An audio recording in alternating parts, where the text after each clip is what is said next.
श्रोताओं नमस्कार, बहुत बहुत स्वागत करते हैं आपका इस बातचीत में। मैं हूं आज आपके साथ दीपक निषाद और हमारे साथ बातचीत करने के लिए आज डॉक्टर सारिका चौहान जी मौजूद हैं। आप एसोसिएट प्रोफेसर हैं बुंदेलखंड मेडिकल कॉलेज में और साथ ही साथ आप मेडिकल कॉलेज में आई बैंक की इंचार्ज भी हैं। बहुत बहुत स्वागत करते हैं आपका। जी धन्यवाद। श्रोताओं हम बता दें कि 25 अगस्त से 8 सितंबर तक प्रतिवर्ष राष्ट्रीय नेत्रदान पखवाड़ा मनाया जाता है। नेत्रदान के प्रति जागरूकता बढ़ाने के लिए, मृत्यु के बाद अपनी आंखें दान करने के बाद दूसरों की जिंदगी में रोशनी लाने के लिए नेत्रदान पखवाड़े का बहुत महत्व है। और ये क्यों मनाते हैं, नेत्रदान के बाद क्या फायदे हो सकते हैं, इससे जुड़ी हुई क्या भ्रांतियां हैं, क्या मिथक हैं, तमाम मुद्दों के ऊपर हम बातचीत आज करेंगे। मैडम, सबसे पहले आपसे हम जानना चाहेंगे कि नेत्रदान की जब हम बात करते हैं तो नेत्रदान हम किसे कहते हैं, नेत्रदान क्या है?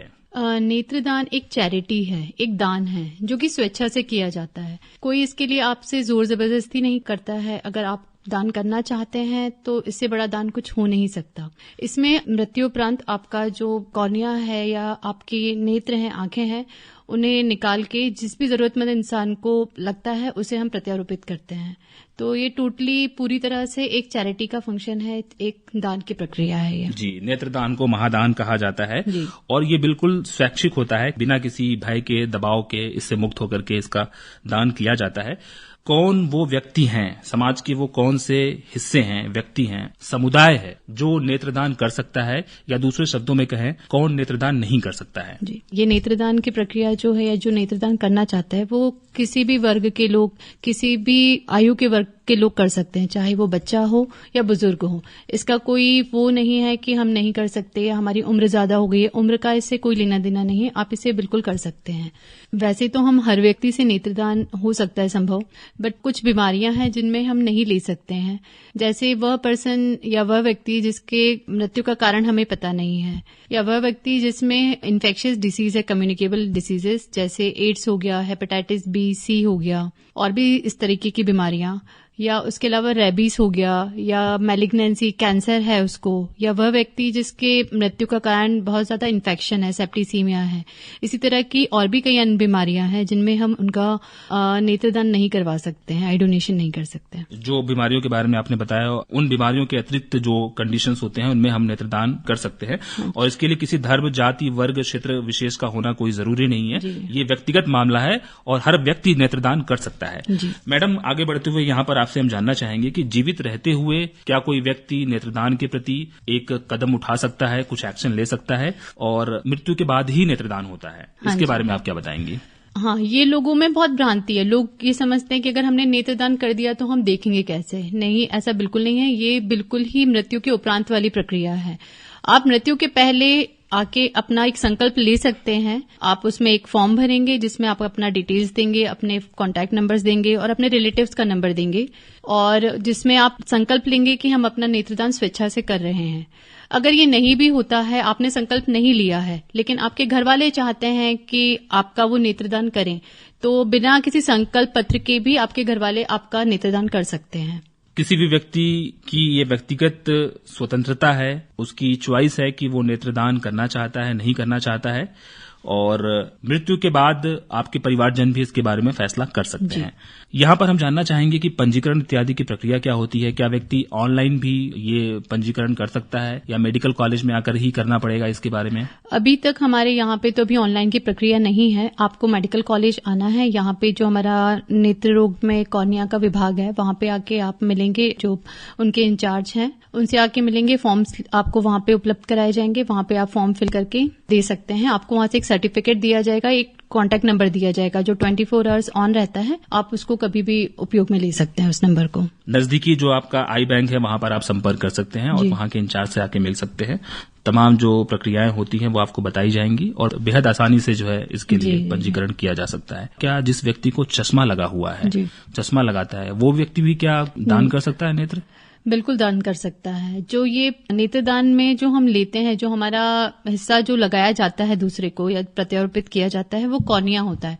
जो आगे की काली झिल्ली जो हमें दिखती है, काली पुतली जिसे या हीरा कहा जाता है, वही प्रत्यारोपित करता है देखने के लिए। अगर आपको चश्मा लगा है तो उसे उसका कोई नुकसान नहीं होगा प्रत्यारोपण वाले व्यक्ति में। अगर आपको ऑपरेशन भी हो चुका है, कोई मोतियाबिंद का सर्जरी हो चुका है, या आपको डायबिटीज है, शुगर है, हाइपरटेंशन की बीमारी है, अस्थमा है, इन सबसे कोई फर्क नहीं पड़ेगा, आप बिल्कुल प्रत्यारोपित कर सकते हैं उस आई में और आप आई डोनेशन के लिए जा सकते हैं। जी, चश्मा लगाए तो भी आप आई डोनेशन के लिए जा सकते हैं। और तमाम बीमारियां जो आपने बताई, मधुमेह है, इन सब बीमारियों के बाद भी आप, हृदय रोगी भी है तो भी आप जा सकते हैं। बिल्कुल जा सकते हैं। ये एक आसान प्रक्रिया है। जिन व्यक्तियों में जन्म से अंधता है, जन्मजात अंधत्व के शिकार है, क्या वो व्यक्ति भी, उनको आंखें मिल सकती हैं, वो देख सकते हैं? ये जो प्रक्रिया, जैसे मैंने बताया कि इसमें हम काली पुतली को ही प्रत्यारोपित करते हैं देखने के लिए। अब जिसमें आंखें ही नहीं बनी है जन्म से, तो उसमें हम प्रत्यारोपित कर भी नहीं सकते। प्रत्यारोपित कहीं कर भी दिया तो बट उनको देखने की पॉसिबिलिटी नहीं है कि उन्हें दिखेगा इस चीज से। जब हम आई ट्रांसप्लांट की बात करते हैं, नेत्र प्रत्यारोपित करने की बात करते हैं, तो हम नेत्र के किस हिस्से की बात करते हैं? कॉर्निया की बात करते हैं। और एक आम इंसान कैसे जान सकता है कि हमारे आंख का ये भाग जो है कॉर्निया है? ये अवेयरनेस की चीज है, इसीलिए जो पखवाड़ा होता है हमारा 25 अगस्त से लेकर 8 सितंबर तक का, इसमें हम इसी चीज के लिए जो जनता है उसको बताते हैं, उनको इन चीज से अवगत कराया जाता है कि नेत्रदान ये प्रक्रिया है। इसमें हम जो काली पुतली है उसका हिस्सा ही प्रत्यारोपित करते हैं। बाकी जो दूसरा हिस्सा होता है, काली पुतली प्रत्यारोपित करने से मतलब है कि जिस पर्सन को या जिस इंसान को नहीं दिख रहा है, प्रत्यारोपित के बाद में उसे दिखेगा। बाकी दूसरा जो हिस्सा अगर आंख का है, सफेद हिस्सा हो गया, रेटिना हो गया, रेटिना हम रिसर्च पर्पस के लिए ले लेते हैं। और जो सफेद पुतली है, सफेद हिस्सा है, उसको जिसकी आंखें कमजोर है, चोट लग गई है, पुतली सिलने में दिक्कत हो रही है, उन चीजों में हम उसको प्रत्यारोपित करते हैं। लेकिन देखने के संबंध में हम केवल जो काली पुतली है उतना हिस्सा यूज किया जाता है। कॉर्निया जिसे कॉर्निया बोलते हैं जिसे।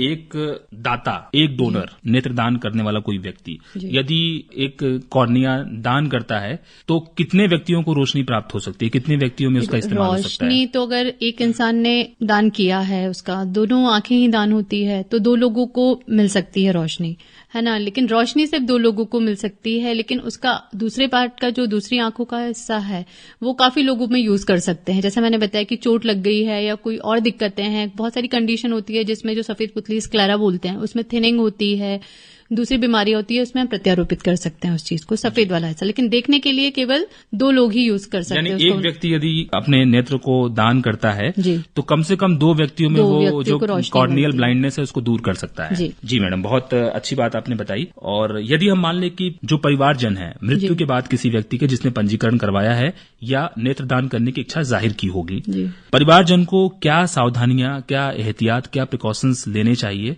ताकि जो आपका नेत्रदान है वो बिल्कुल सुरक्षित तरीके से हो सके? ये बहुत महत्वपूर्ण क्वेश्चन है कि लोगों को पता है हमें नेत्रदान करना है, लेकिन जिसे दान करना है उसकी अगर हमने सही तरीके से देखभाल नहीं करी उनकी मृत्यु के बाद में, तो वो किसी काम का नहीं रहेगा। हमने ले भी लिया उसके बाद में, तो जैसे ही व्यक्ति की मृत्यु होती है हमें आंखों को बंद करना है और फैन या पंखा वहां पे चल रहा है उसे बंद करके, एसी अगर आपके पास सुविधा है तो एसी को ऑन कर देना है। और उसके बाद जो भी आपका नजदीकी आई बैंक है वहां पे आप संपर्क करेंगे, वहां से टीम आएगी ट्रेन पर्सन डॉक्टर्स की, जो आके आपका जो भी नेत्रदान की प्रक्रिया है वो पूरी करेंगे। और ये बहुत छोटी प्रक्रिया होती है, इसमें आपको कोई बहुत ज्यादा टाइम नहीं लगता है, जस्ट 20 मिनट की प्रक्रिया होती है जिसमें पूरा नेत्रदान की प्रक्रिया पूरी हो जाती है। जी, आपने बताया कि इसमें समय बहुत ज्यादा नहीं लगता है। तो यदि हम पूरे समय की बात करना चाहें तो मृत्यु के कितने घंटे बाद तक आइडियली आदर्श रूप में नेत्रदान करना अच्छा होता है, और परिवारजन को कितनी जल्दी इन्फॉर्म कर देना चाहिए और कितनी जल्दी वहां पर चिकित्सकों का दल पहुंच जाता है? वहां से जैसे ही फोन जाता है वहां से टीम आपके घर पे या हॉस्पिटल में जहां पे भी व्यक्ति है वहां पे आ जाती है। तो ये जो दान करने की प्रक्रिया है या लेने की जो आंख लेने की प्रक्रिया है 6 से 8 घंटे के अंदर होना चाहिए। उससे ज्यादा अगर करते हैं तो फिर जो कॉर्निया जो बताया मैंने उसका उपयोग नहीं हो पाता है। जी, यानी जितना जल्दी करे उतना बेहतर रहता है और त्वरित जो है रिस्पांस, प्रतिक्रिया दी जाती है आई बैंक द्वारा। मैडम, यहाँ पर एक चीज और भी समझना चाहेंगे कि बहुत सारे सांस्कृतिक सामाजिक कारण भी हमारे समाज में होते हैं, क्योंकि एक हम सांस्कृतिक देश हैं, तो बहुत सारी मिथक, बहुत सारी मान्यताएं, बहुत सारी बाधाएं, भ्रम जो है नेत्रदान से जुड़ी हुई होती हैं। तो इसको दूर करने के लिए खासकर ये राष्ट्रीय नेत्रदान पखवाड़ा भी जो मनाया जा रहा है, ये प्रोत्साहन और जागरूकता का ही एक प्लेटफॉर्म है, मंच है, जिसके माध्यम से समाज तक ये जानकारी पहुंचाई जाती है। लेकिन फिर भी क्योंकि नेत्रदान का जो औसत है भारत में, यदि हम बात करें, बहुत कम है, उसके बारे में भी आप बताइए। और क्या वो कारण है जिसके कारण लोग नेत्रदान के प्रति उतने ज्यादा प्रोत्साहित नहीं होते हैं या आगे नहीं आते हैं? अभी जो हमारे देश का कंडीशन है, जो स्थिति है, उसमें नेत्रदान काफी कम है और उसकी जो जरूरत है बहुत ज्यादा है। अभी 25 लाख जो हैं वो सिर्फ कॉर्निया की वजह से हैं, जो काली पुतली है उसकी वजह से है। और जो नेत्रदान हो रहा है, जो डोनेशन हो रहा है, वो केवल 70,000 है, जो कि 2 to 3% ही है जितना चाहिए उससे। तो ये जो गैप है, ये जो इसके बीच का डिस्टेंस है, ये बहुत ज्यादा है। तो इसलिए जितना ज्यादा हम अवेयर रहेंगे, जितना ज्यादा हम लोगों तक ये बात पहुंचाएंगे, तो ये जो डिस्टेंस है, ये गैप है, ये कम होगा। जी, यानी कि जो जरूरत हमें है उसके हिसाब से नेत्रदान का प्रतिशत बहुत कम है। आपने बताया 2 से 3% है, यानी बहुत सारे लोगों को इसके बारे में जागरूकता दिखाने के लिए आवश्यकता है और नेत्रदान के लिए आगे आने की आवश्यकता है, क्योंकि मृत्यु के बाद तो आपकी आंखें किसी काम की नहीं रह जाती हैं, लेकिन यदि आपने उसे दान दे दिया तो बहुत सारे लोगों के जीवन में आप रोशनी जरूर फैला सकते हैं। मैडम, आखिरी में चलते चलते आपसे हम जानना चाहेंगे कि हम सामाजिक कारणों की बात कर रहे हैं, मिथकों की बात कर रहे हैं, भ्रांतियों की बात कर रहे हैं, तो एक भ्रांति ये भी होती है कि नेत्रदान के बाद शरीर विकृत हो जाता है, निशान पड़ जाते हैं। परिवारजनों को आप क्या बताना चाहेंगी, या जो लोग सुन रहे हैं, जिन लोगों के मन में ये भ्रांति है, वो कैसे इससे हटें, दूर हों? जो हम नेत्रदान करते हैं, इसको करने के बाद में जो पुतली है उस जगह पे कॉटन लगा के, गॉज लगा के जो हमारी पलक है उसको सिल दिया जाता है। तो बाहर से बिल्कुल भी नहीं लगता है कि अंदर उनकी आंखें नहीं है, तो बिल्कुल भी पता नहीं लगता किसी को कि इनका नेत्रदान हुआ है या इनकी आंखें नहीं है। जी, ये महज भ्रांति ही है कि निशान या विकृति हो जाती है, जबकि ऐसा होता नहीं है और डॉक्टर द्वारा ये सलाह दी गई है कि ऐसा कुछ भी नहीं होता है। क्योंकि हम बुंदेलखंड मेडिकल कॉलेज की बात कर रहे हैं और आप वहां से आई हैं और कॉर्निया ट्रांसप्लांट सेंटर के आप इंचार्ज भी हैं, तो आपसे हम ये समझना चाहेंगे कि हमारे यहाँ आई बैंक में क्या सुविधाएं हैं, कैसे लोग उस तक अप्रोच कर सकते हैं, कैसे जा सकते हैं, और नेत्रदान के प्रति ज्यादा से ज्यादा लोग प्रोत्साहित हो तो कॉर्निया ट्रांसप्लांट सेंटर में क्या व्यवस्थाएं हैं? अभी तक हमारे यहाँ बुंदेलखंड मेडिकल कॉलेज में आई बैंक था, वहां पे नेत्रदान का जब फोन आता था कहीं से, हमारी टीम जाती थी, वहां से कॉर्निया आई बॉल लेके आती थी और उसे हम भोपाल मेडिकल कॉलेज में पहुंचाते थे और उसका वहां पे आगे उपयोग किया जाता था। लेकिन अभी कॉलेज से, डीन सर वगैरह की मेहनत से हमारे इंस्टीट्यूट को कॉर्निया ट्रांसप्लांट की परमिशन मिल गई है। तो अब हमारे यहाँ पे, हमारे बुंदेलखंड के लोगों को ही इसका फायदा होगा। जो भी प्रत्यारोपण होगा वो हमारे सागर में ही होगा और ये चूंकि पूरे सागर संभाग में पहला आई बैंक और कॉर्निया ट्रांसप्लांट सेंटर है, तो पूरे संभाग को इसका फायदा होगा और जो भी हमारे पास नेत्रदान होगा उसका यूज हम सागर संभाग के लोगों के लिए ही करेंगे। जी, ये बहुत राहत और खुशी की बात है कि सिर्फ आई बैंक था बुंदेलखंड मेडिकल कॉलेज में, लेकिन वो कॉर्निया ट्रांसप्लांट सेंटर के रूप में परिवर्तित हो चुका है और निश्चित रूप से जो बुंदेलखंड संभाग, सागर संभाग के लोग हैं, उनको इसका ज्यादा से ज्यादा फायदा मिलेगा और हम ये भी उम्मीद करते हैं कि ज्यादा से ज्यादा लोग नेत्रदान के प्रति प्रोत्साहित भी होंगे आपकी बातों को सुन करके। एक चीज मैं और बताना चाहती हूँ कि आम जनता के बीच काफी भ्रांतियां हैं। उन्हें ये लगता है कि अगर हमने इस जन्म में नेत्रदान कर दिया तो अगले जन्म में हमारी आंखें नहीं होगी। अब मृत्यु के उपरांत जीवन किसी ने नहीं देखा है, हमें नहीं पता आगे क्या होगा, और जो चीज का पता नहीं है उसके लिए हम आज कोई नेक काम क्यों ना करें। आपके एक नेत्रदान से 2 लोगों को रोशनी मिल रही है।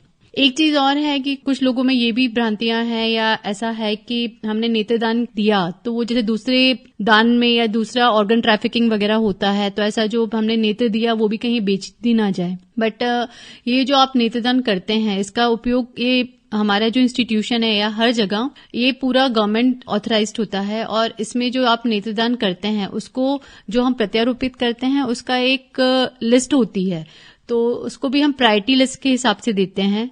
तो जो टॉप प्रायोरिटी पे होता है उसको हम पहले बुलाते हैं और अकॉर्डिंगली उसका सीरियल नंबर होता है। तो जो टॉप प्रायोरिटी या जो उसको पहले हम महत्व देते हैं वो लोग होते हैं जिनकी दोनों आंखों में रोशनी नहीं है, उसके बाद जिनकी एक आंख में रोशनी नहीं है, इसके हिसाब से बुलाया जाता है। तो ये बिल्कुल भी बिजनेस नहीं है, ये बिल्कुल एक नेक काम है और नेक दान है। तो बिल्कुल हम चाहते हैं कि आप लोग आगे आए स्वेच्छा से और नेत्रदान को प्रोत्साहित करें। आपने नेत्रदान के प्रति आम जनता के लिए इतनी महत्वपूर्ण बातें आपने बताई। इस दान से दृष्टिहीन लोगों की दुनिया में रोशनी आ सकती है, उन्हें दुनिया को देखने का एक मौका मिल सकता है। निश्चित रूप से ज्यादा लोग इसके लिए प्रोत्साहित होंगे और नेत्रदान के लिए आगे आएंगे। बहुत बहुत शुक्रिया doctor Sarika Chauhan madam, associate professor, Bundelkhand medical college Sagar से हमारे बीच आई। बहुत बहुत धन्यवाद आपका। Thank you so much.